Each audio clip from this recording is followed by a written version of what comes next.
Just I just finished a 24-hour meditation event where we meditated 24 hours in a row.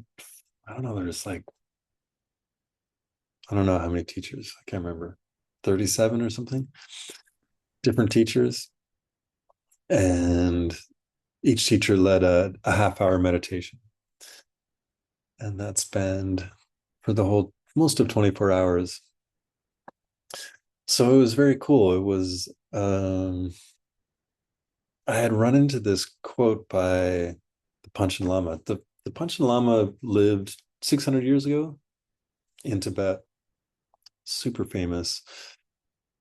Um, in Tibet, it used to be the spiritual authority would alternate from the Dalai Lama to the Panchen Lama, Dalai Lama, Panchen Lama. And this Panchen Lama, Lobsang Chökyi Gyaltsen, wrote a lot of really famous texts like Devil Angel, Geshe Michael's been teaching, or there's a text called Dalam, which is the easy path or the blissful path to bliss. It's a Lamrim text. He did a lot of retreat. Was also, you know, often the Dalai Lama or Panchen Lamas would be inter, intertwined into the political scene in the country. So he was instrumental in stopping a few wars, uh, rebuilding monasteries, writing. He wrote a ton of books. He lived to be 92. So he's known as the guy that lived to be 100 years old.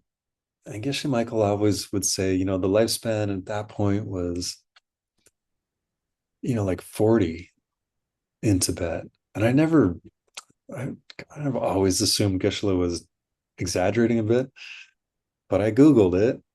And according to the Googles, average lifespan at that time in Tibet was 36 to 35 to 40 years old. And he lived to be 92. So he had this incredibly long, prolific life. And at the end of his life, there's an amazing biography that was written, and they found a bunch of his poetry. After he died, they found some of his poetry tucked away into a part of the monastery at Chashi Gumpaling. And it's this very beautiful, very tantric poetry that he wrote. Uh, Michael translated a lot of it for the first time. It had never been translated in English before. I don't know if it's available, but it's really incredible. And it talks of his realizations at a very young age. At 14, he was having profound visions of Saraswati and different deities and having profound states of realization. So at the end of his life, someone's like, "What's the best thing you did? You've done all these amazing things. What's the best thing?" And he says, starting the MindLab Prayer Festival. So the MindLab Prayer Festival is a month-long celebration. It's a party. He's like, the best thing I did was I started a month-long party where people would go from all over Tibet to Trashigunpaling. I can't remember where it was. Kind of remote in Tibet, though. So it would take a long time to get there. 10 days on foot, Maya Stack, that's nothing, right? Gishla said it took 10 days on foot. That's 10 days. And they would stop their studies for the month and they would debate and it was like the only time they were really allowed to kind of play games and goof around and celebrate. It was a big celebration, Dharma celebration. And he quotes the prayer for Samantabhadra, which is a very, very famous prayer, an offering prayer, where he says, Samantabhadra is a Buddha or Bodhisattva, and he says, if you took all of the jewels, all of the gems from the entire universe and made an offering of all of that, all of the wealth, made an offering of that to the Buddha, the karma of celebrating the Dharma is more powerful. And so the Panchen Lama kind of quotes that. It says, the month-long party that I started is the best thing I did. It's more important. So we did this 24-hour meditation project to celebrate the Dharma, really, and to bring teachers together. It was amazing to hear people's stories and what brought them to the Dharma. Uh, it was called Ripples of Light. So a lot of teachers talked about, kind of like the little things that brought them into the teachings, like just a few words somebody said, or something that seemed kind of inconsequential at the time was profoundly pivotal in their life. And so these little things that we do for other people have these ripples that just ripple out in these profound ways, unexpected ways, or ways that we couldn't even imagine. And to celebrate those little things that we do, or the big things, and to see the ripples that go out from there. So how does that relate to meditation practice, this celebrating aspect? I think in the big context, it's just we had during 3 retreat, there was a few problems that happened during 3 retreat. Um, like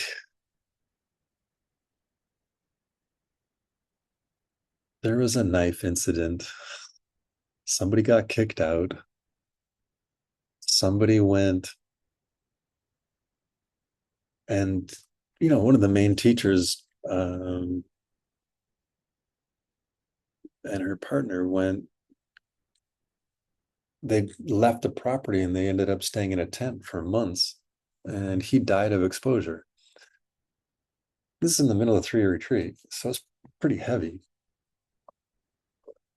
And you could kind of feel it at that point in the retreat where this, like, the energy was heavy. And we ended up, I was talking to a friend and we're like, we should get some golf balls and golf clubs. And so we got hundreds of golf balls and we took them up to the Lama Dome, which is the highest point in the valley. I don't know, there was like 7 or 8 is up there, in silent retreat. And we just started launching golf balls. And the laughter just kind of spilled down the valley from this highest point. And I just learned or relearned over and over, like the best way to combat negativity is with joyfulness. There's a beautiful Rumi poem about that. Uh, Something about unhappiness or something, living in the same house as joy. And it's like, if you don't stop all that having fun, I'm leaving. Like unhappiness or like being grumpy, or it's like, if you don't stop all that joy, I'm leaving. Like there's not room in the house for happiness and grumpiness. And so from a meditative perspective, or in our practice, it's like that aspect of celebration is what Panchen Lama was saying, what Samantabhadra's prayer says. And I think what carries us through some really heavy times is having community that we can celebrate with, and to have an attitude of that joyfulness and celebration. And so, take that into a microcosm of our practice. How does that fit in with our practice? I think one obvious answer is that celebrating the aha moment of waking up from distraction. Like, oh, that's amazing. I've been sleepy, or I've been dreaming, or I've been thinking about work, or whatever. And that moment of waking up and recognizing the clarity of mind and the peace of mind from when we come back to the present moment. Like that moment of celebration is really important. It's reinforcing the act of the mind doing what we want it to do, which is to wake up and be present. And then the second aspect is that John taught was just at any point in the meditation when things are going really well, or something happened good, or like I've been on my breath for like 5 rounds or 10 rounds, to recognize that and to celebrate that and to recognize the accomplishment, anything good that happens, to recognize it, because it again reinforces meditation is awesome. Meditation is something I enjoy. Meditation is something that I want to do again tomorrow. So all of that reinforces the habit, or it acts as an antidote towards I don't want to meditate. Meditating's hard. I don't like it. I'm not good at it. So anytime we can find something to celebrate, it acts as an antidote towards the inevitable, this is hard. I'm not as good at it as I want to be, or I don't want to do it. So anytime we can reinforce that positive stuff, it's just super helpful to keep a consistent practice. Another thing he said, which is tricky, is to leave your meditation on a good note. And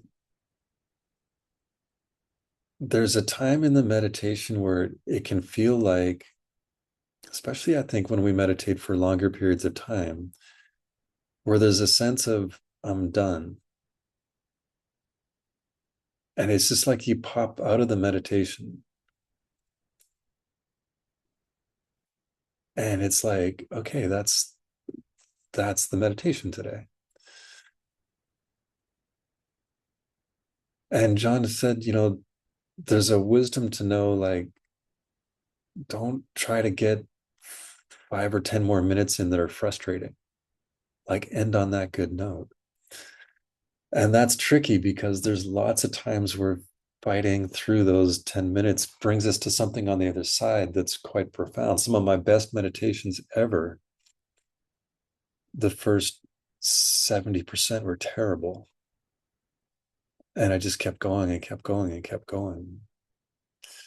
So it's a very tricky advice that really, I think, comes with experience and being honest and not fooling ourselves. And I take that really, for me, that advice has been more effective when I'm meditating 40 minutes, 45 minutes, an hour, like that, not 20 minutes.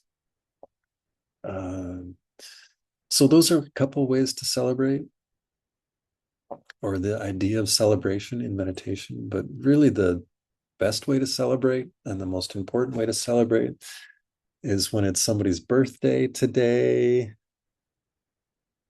Samantha, happy birthday.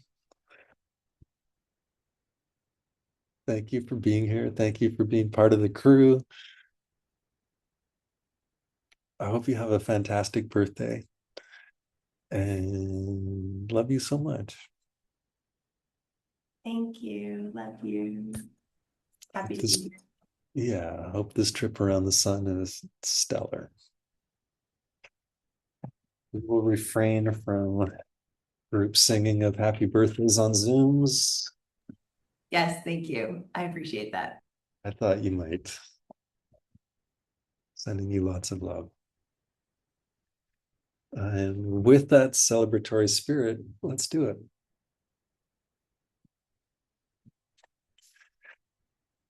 If you've been up for 24 hours, you need to wake your mind up. Please do so.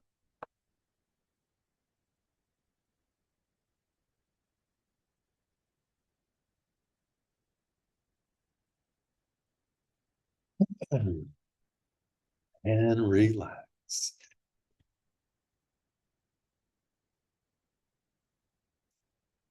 Kurt, I saw your note. I'll see if I can track down some of his poetry. I don't know if I have a digital file or not. See what I can do.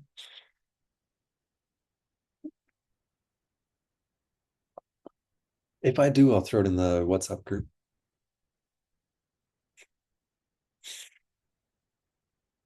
Mhm.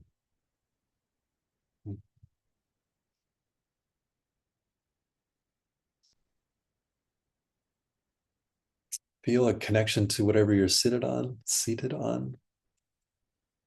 Do a brief body scan. Is there somewhere you're holding tension? Get settled. You could get settled and then peek at the screen and see if you're off centered, Sam. Try to catch those little uh, asymmetries. I'm noticing I am not level recently.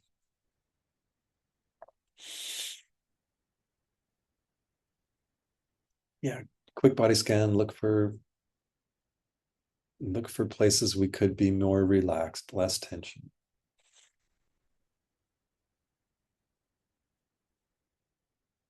We're celebrating. Slight smile.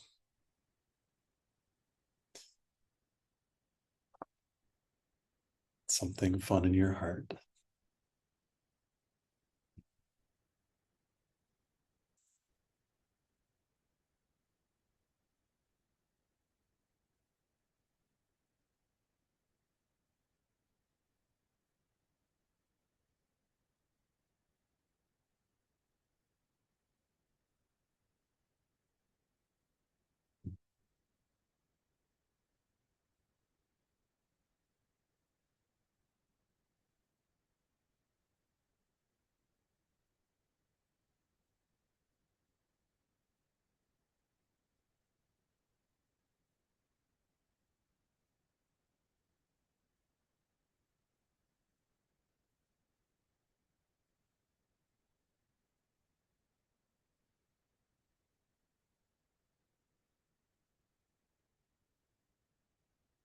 Find the sensation of breath somewhere around the tip of the nose. We'll transition by counting 12 breath cycles.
You made it 12 breaths without losing completely. That's a great moment to celebrate.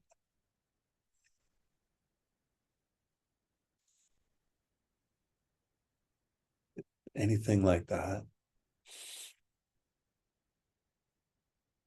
Drop the counting. Maintaining awareness of the sensation of breath through the whole breath cycle.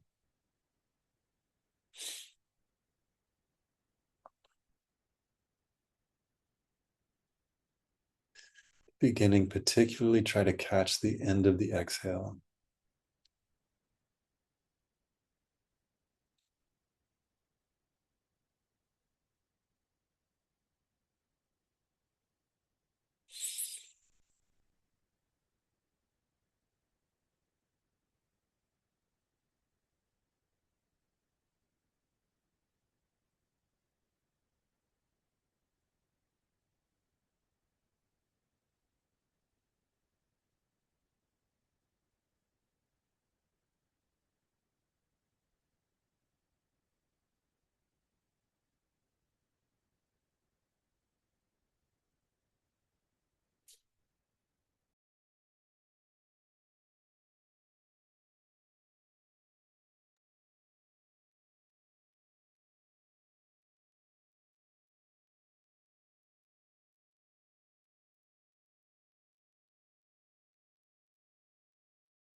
If you wake up, another chance to celebrate.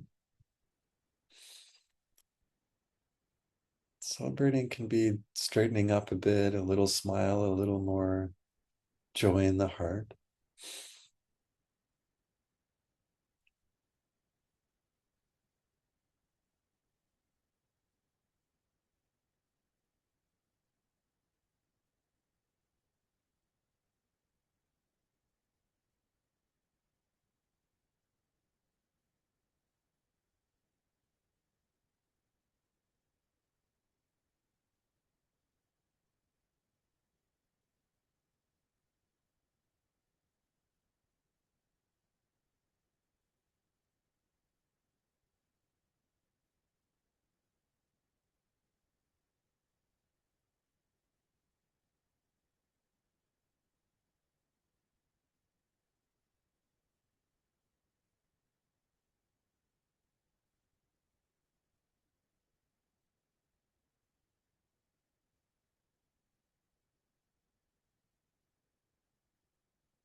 We've had some time to stabilize now. If you're not,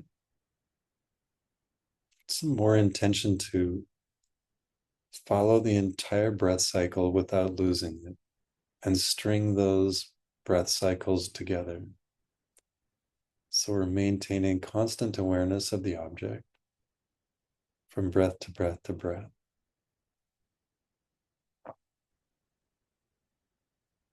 And rarely, if ever, losing it.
Take a moment to celebrate something about the meditation.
Shift your attention down to the breathing at the belly.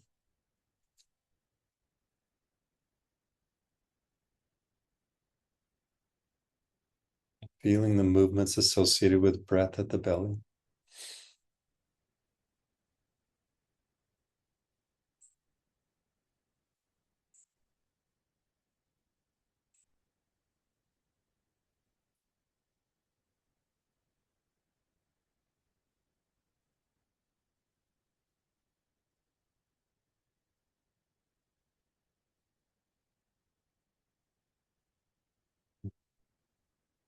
And then holding that in the peripheral awareness, bring your attention, your mind, to the little finger on the left hand. Seeing if you can feel any sort of pulsation, flow of blood, flow of prana.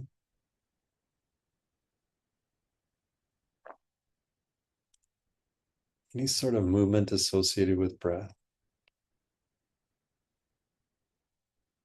Left little finger.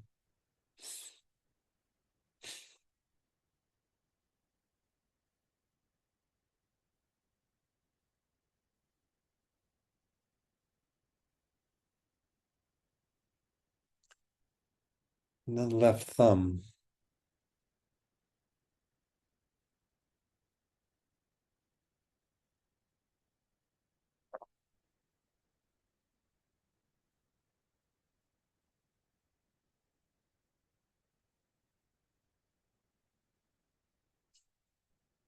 And then the whole left hand.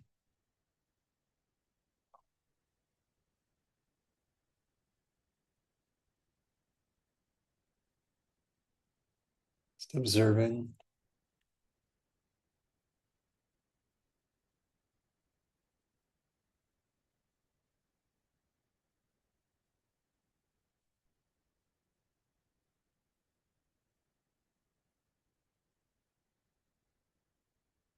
Include the left forearm. So from the elbow to the tip of the fingers.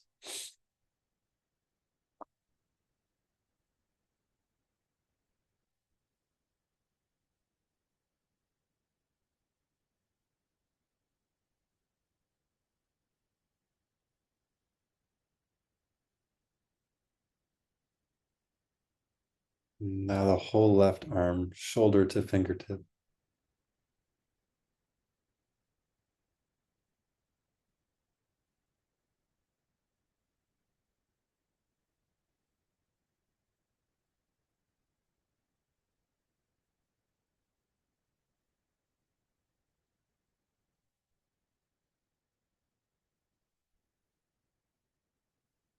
Now move to the right hand, right little finger.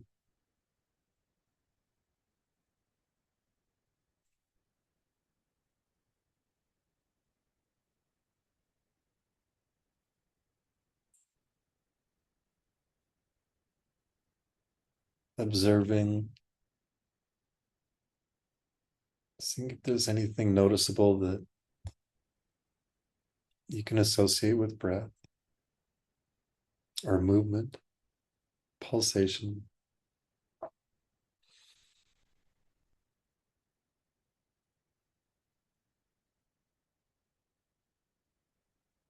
Right thumb,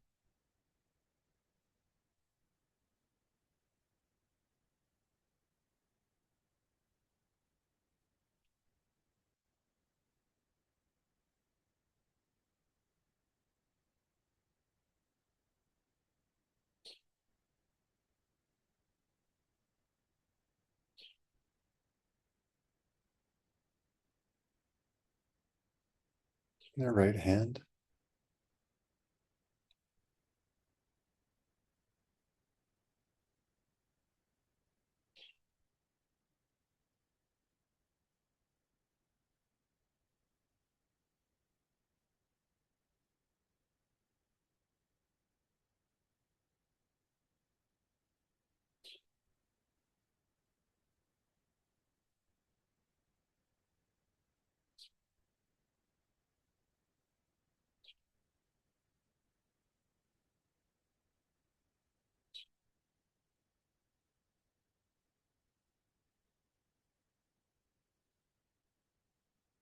and add in the forearms. So from elbow to fingertip, right hand.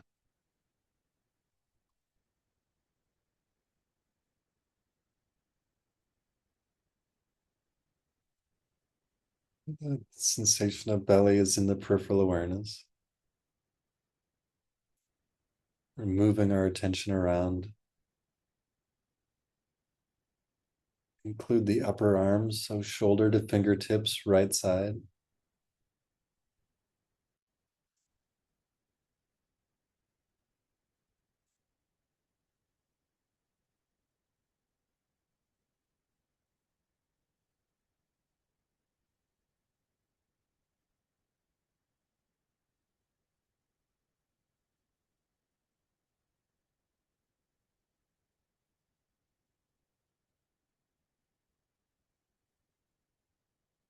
Now both arms.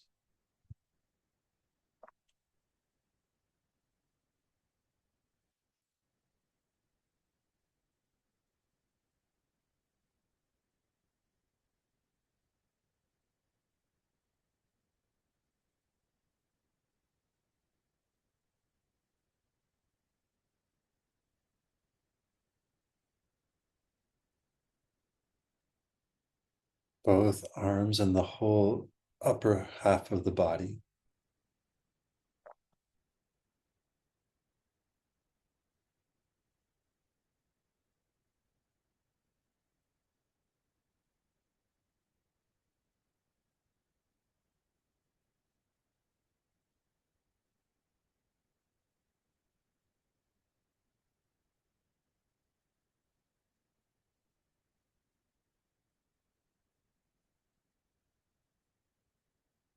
And now return to sensation of breath at the nose, putting our focus on that sensation precisely.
find something to rejoice in. Meditate the last 3 minutes in silence.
Okay.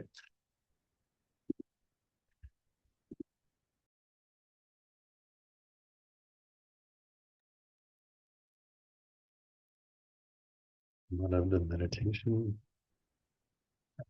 As we were celebrating right at the end, the coyotes were going crazy outside, celebrating with us.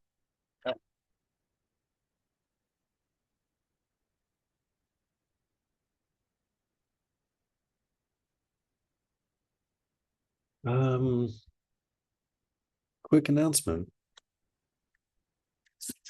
In the chat, you'll see a link to a course that Nicole and I will be teaching coming up soon to an internet near you. This will be a course, first time we've taught it, calling it The Map. So we have been teaching a lot on a course through the Yoga Studies Institute called The Map One, where we covered the first 4 stages of Kamalashila in depth. And for the first time, we're going to do stages 5 through 7. So a review of the first course, stages 1 to 4, and then stages 5 to 7. And we'll break down each of those each of those levels, what are the common problems? What are the solutions? What are the techniques? For instance, one of the techniques we'll be talking about is body scan. And that's what we did briefly in the class today. We spontaneously, unexpectedly got inspired to do a quick body scan. In a second, I would love to hear how that went, but um, you don't need to be, you shouldn't think, oh, I'm not at that level to study those levels. That's not the way to think about it, because tomorrow you could have a meditation and be at that level. Or next week you could be at that level, or maybe you're already at that level. But to think, oh, I'm not there yet, or my progress is, maybe in a year or 3 years, or maybe never, that's not, that thought holds us back. So it's important to learn the details, because we can have those leap meditations where suddenly the mind just, for whatever reason, jumps to a level. And if we don't know what we're doing, the then what are we doing? So if you want to join, there's the information. If you want to reach out to Nicole or I, ask about more information, that's great. If you want to share the news, and if you have friends that you might think would be interested, uh, there's the info. Those classes will be simultaneously translated into Chinese, Russian, Vietnamese. So if you have Russian friends that might be interested, it will be translated simultaneously into Russian, Chinese, Vietnamese. And I want to thank Nicole for all the work she's been putting into that. Do you want to share anything about that? Just like you guys are the people for this course. Like you're the people who've been practicing with Earl for years, and you have the foundation to take this course. We've taught in-depth stage 1 to 4 for a lot of people, but you guys know those practices, and this is like it's going to be the most in-depth, comprehensive class into how to actually progress through those more subtle states of meditation so that we can have deep insights into the nature of reality, which become increasingly more possible once you get to stage 7, which we'll talk about. So, would absolutely love to have you there. It's going to be awesome. It'll be Mondays and Thursdays at 8 to 9:30, I believe. Yeah. It'd be Monday, Thursday, and then Friday night. Friday night will be like a more of a practice session. Mary, can you access course 1? I used to have a pre-recorded content for that, and we've stopped using it. We will run that program again and again and again. But it's what you're super familiar with. It's a condensed version of what I've been teaching in MindLab and with 3 Jewels. And it's nice because it's kind of condensed and consolidated, because maybe we miss a class or I get off on tangents. So it's very linear, it's very progressive, it's very it's helpful to have it in that form. Maybe towards the end of the year we'll run it again. So I'll definitely keep announcing it. And when I was working for other organizations, it was hard to promote things. So now that we're here independent, I can share those things more easily. And I'll definitely, whenever I'm teaching, I'll let you know.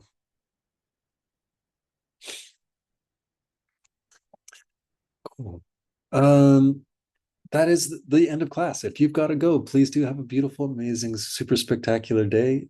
If you got a little bit of time to hang out, I would love to know how that went.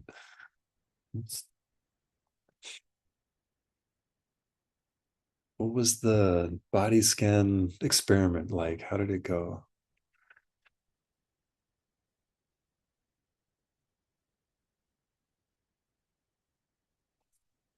I can share a little bit if you allow me. For me, body scan was very interesting because for the first time, maybe I um, felt it like not like energy goes to my hand, like it's some new kind of perception of my hand, like where is my hand? And this feeling, it's perception of my hand, and this play of like bigger place, it's just like object bigger and then less, bigger and then less. And this kind of new kind of perception, it rises energy like very quickly, and then when you come back to the object, feeling of breathing, um, the object becomes like very close, like glued to you, and it's completely different experience with when it's connected to body scan. Thank you so much. Um, did it when you came back to the object at the end, what was the experience? It was very close, and it was mm, not so easy to run. It was not so easy to run from object. It was like close and it's like stable, and you see it so maybe more vivid, more bright, Yeah. and it's like stable pole, and you try to move maybe, but it's not so easy to move, like to run after it to different thoughts. Yeah. Yeah, yeah, kind of. Cool. Felt like I was slowly putting on a jacket. Shalimar, what the heck does that mean? It was super sensational for me. Mm. So I mean, it literally felt like I was slowly with the Oh, energy, yeah, just going up the arms, and then by the time we got to the top half of the body, I just felt warm and like completely enveloped in a jacket. So it was actually rather pleasant, and it helped me fight through my comfortable place of dullness that I tend to find myself in. So thank you for that. cool. Yeah, that's the point. You could keep playing with that. Um, See if it continually feels like a nice, cozy sweater.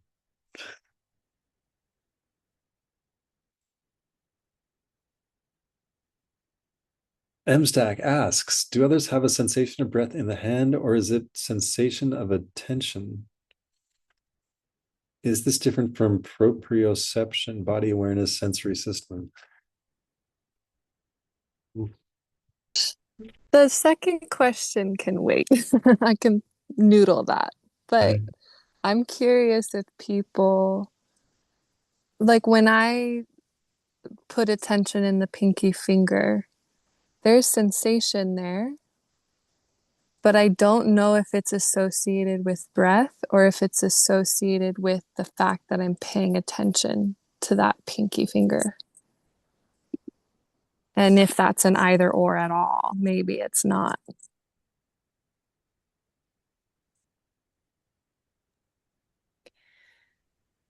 I can share. Oh, sorry. Yeah. Go ahead, Earl, please. No, go for it. Um, I think that I experienced both of those, what you're talking about, Maya. Like when I bring my attention somewhere, I can notice sensation that was probably there and it just wasn't in my attention or awareness at that point in time. But then I have been able to notice shifts in it in relationship to the breath, my breath cadence, how that sensation is changing. It's like I almost like don't want to describe it too much because I kind of want you to, I don't know, for folks to feel it and notice what they feel because it might be different than what I experience. Hmm. But I do specifically notice a shift with the breath.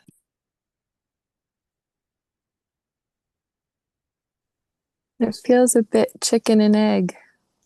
Like,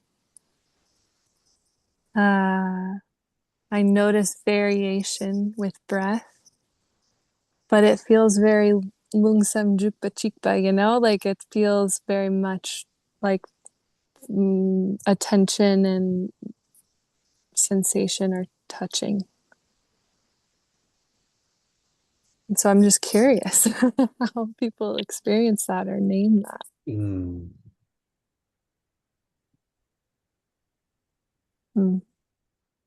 Thank you for sharing that, Megan. I'm gonna have to cook that M-stack if there's a difference between the two. Okay, and then we can talk sensory systems at some other some other longer time. Thank you so much for teaching. All right. Awesome. Okay, friends. I'm gonna go to bed. It's been lovely to spend the end of my day with you. And we will be back Thursday. Look forward to mind labbing at that point. Have a beautiful rest of the day and take care. Et bonne Thank nuit. you.